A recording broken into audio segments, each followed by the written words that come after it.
हरि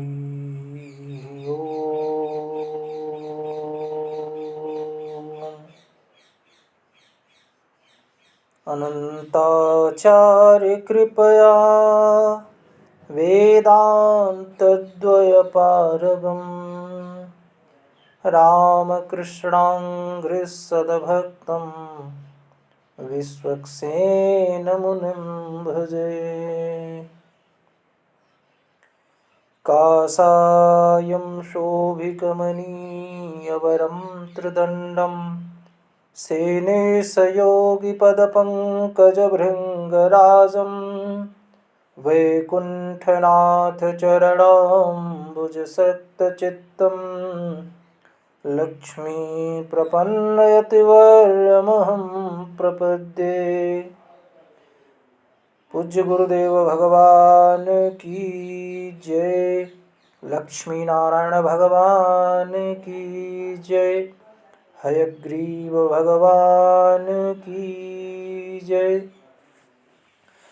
बंधुओं, इससे पूर्व में एक साधक के जीवन में किस प्रकार स्वाध्याय तप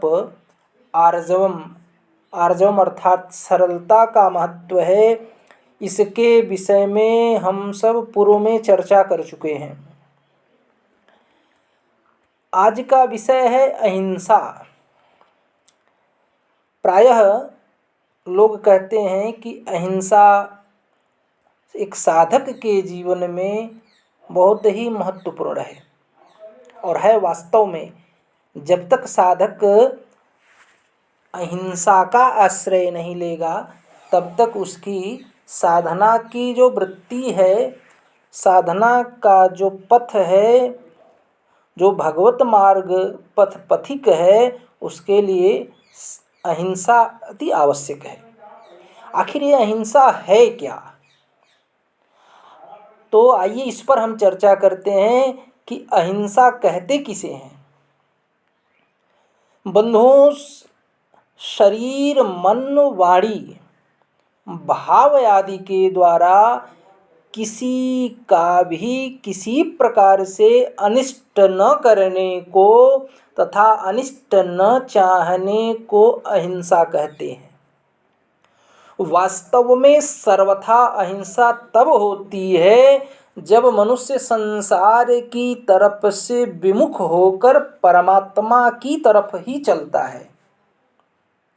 यहाँ शब्द ध्यान दीजिएगा, हम भी नहीं कह रहे हैं, कह रहे हैं कि परमात्मा की तरफ ही चलता है। उसके द्वारा अहिंसा का पालन स्वतः होता है। जब वह केवल और केवल परमात्मा के मार्ग का पथिक होता है, केवल परमात्मा का ही आश्रय लेकर के परमात्मा की तरफ ही चलता है, तब उसके द्वारा अहिंसा का पालन स्वतः होता है।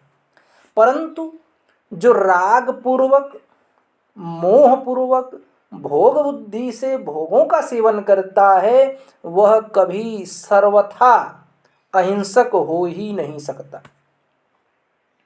क्यों? वह अपना पतन तो करता ही है, जिन पदार्थों आदि का वह भोग को जो है वह भोगता है, उनका भी नाश करता है। जो संसार के सीमित पदार्थों को व्यक्तिगत, अपने न होने पर भी व्यक्तिगत मानकर सुख बुद्धि से भोगता है, वह हिंसा ही करता है। जो पदार्थ उसके लिए नहीं होता है, उन पदार्थों को भी जब वह भोगता है तो वह हिंसा ही करता है। वह कभी अहिंसक हो ही नहीं सकता। कारण कि समष्टि संसार में जो है, इस समस्त संसार से सेवा के लिए मिले हुए पदार्थ, जो पदार्थ सेवा के लिए मिले हुए हैं, वस्तु, व्यक्ति आदि में से किसी को भी अपने भोग के लिए व्यक्तिगत मानना, यह हिंसा ही है। यदि मनुष्य समष्टि संसार से मिली हुई वस्तु पदार्थ व्यक्ति आदि को संसार का ही मानकर निर्ममता पूर्वक संसार की सेवा में लगा दे तो वह हिंसा से बच सकता है और वही अहिंसक हो सकता है। निर्ममता पूर्वक अर्थात उनसे राग रहित होकर के, उनसे ममता रहित होकर के, अहमता और ममता का त्याग करके उन पदार्थों को संसार की सेवा में लगा दे तो वह हिंसा से बच सकता है और वही अहिंसक हो सकता है। जो सुख बुद्धि और भोग बुद्धि से भोगों का सेवन करता है, उसको देखकर जिनको वे भोग पदार्थ नहीं मिलते, ऐसे अभावग्रस्तों को दुख संताप होता है। यह उनकी हिंसा ही है, क्योंकि भोगी व्यक्ति में अपना स्वार्थ और सुख बुद्धि में ही रहती है। दूसरों के दुख की जो है उसको कोई परवाह नहीं रहती। उसके कारण से कौन दुखी हो रहा है उसको जरा भी परवाह नहीं रहती है। परंतु जो संत महापुरुष केवल दूसरों का हित करने के लिए ही जीवन निर्वाह करते हैं, उनको देखकर किसी को दुख हो भी जाएगा तो भी उनको हिंसा नहीं लगेगी। क्यों? कि वे भोग बुद्धि से जीवन निर्वाह करते ही नहीं हैं, अपितु गीता के अनुसार शारीरम केवलम कर्म कुर्वन्नाप्नोति किल्बिषम्, केवल परमात्मा की ओर चलने वाले के द्वारा हिंसा नहीं होती, क्योंकि वह भोग बुद्धि से पदार्थ आदि का सेवन नहीं करता है। परमात्मा की ओर चलने वाला जो साधक है, शरीर मन वाणी के द्वारा कभी भी किसी को दुख दे ही नहीं सकता। और यदि उसकी बाह्य क्रियाओं से किसी को दुख होता है तो यह दुख उसके खुद के स्वभाव से ही होता है।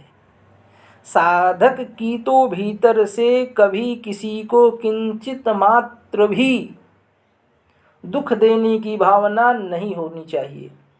उसका भाव सर्वथा निरंतर सबका हित करने का होना चाहिए। सर्वभूत हिते रताः। साधक की साधना में कोई बाधा डाल दे तो उसे उस पर क्रोध नहीं आता और न उसके मन में अहित की भावना ही पैदा होती है। हाँ, परमात्मा की ओर चलने में बाधा पड़ने से उसको दुख हो सकता है, पर वह दुख भी सांसारिक दुख की तरह नहीं होता। साधक को बाधा लगती है तो वह भगवान को पुकारता है कि हे नाथ, मेरी कहाँ भूल हुई जिससे बाधा लग रही है। या फिर वह सोचता है कि यह मेरे किसी पूर्व कर्म का ही फल है, तो उसे प्रेम पूर्वक वह उसे सहता है और ऐसा विचार करके उसे रोना आ सकता है, पर बाधा डालने वाले के प्रति क्रोध द्वेष ईर्ष्या नहीं हो सकती। बाधा लगने पर साधक में तत्परता और सावधानी और अधिक हो जाती है। यदि उसमें बाधा डालने वाले के प्रति द्वेष होता है तो जितने अंश में द्वेष वृत्ति रहती है उतने अंश में तत्परता की कमी है, अपने साधन का आग्रह है।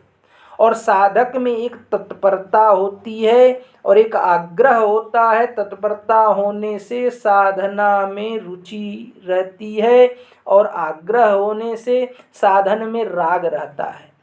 और रुचि होने से अपने साधन में कहाँ कहाँ कमी है उसका ज्ञान होता है और उसे दूर करने की जो है उसमें शक्ति आती है, ऊर्जा आती है तथा उसे दूर करने की चेष्टा भी होती है।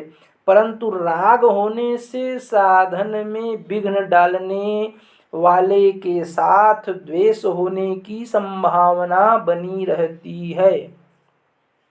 वास्तव में देखा जाए तो साधन में हमारी रुचि कम होने से ही दूसरा हमारे साधन में बाधा डालता है।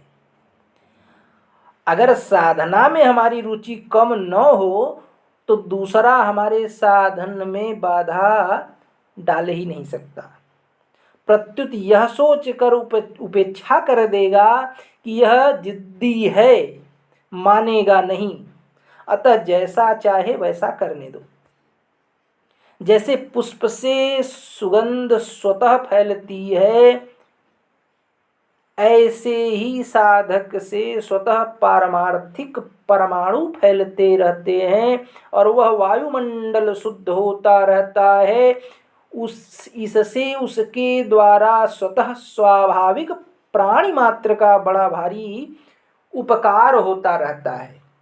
परंतु जो अपने दुर्गुण और दुराचारों के द्वारा वायुमंडल को अशुद्ध करता है वह प्राणी मात्र की हिंसा करने का अपराधी होता है।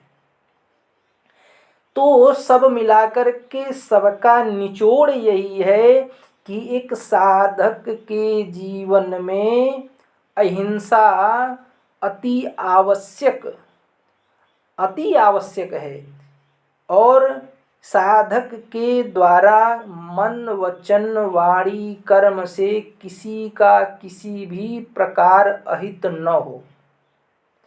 किसी का, समस्त संसार में किसी भी जीव का किसी भी प्रकार अहित न हो, वही अहिंसा है।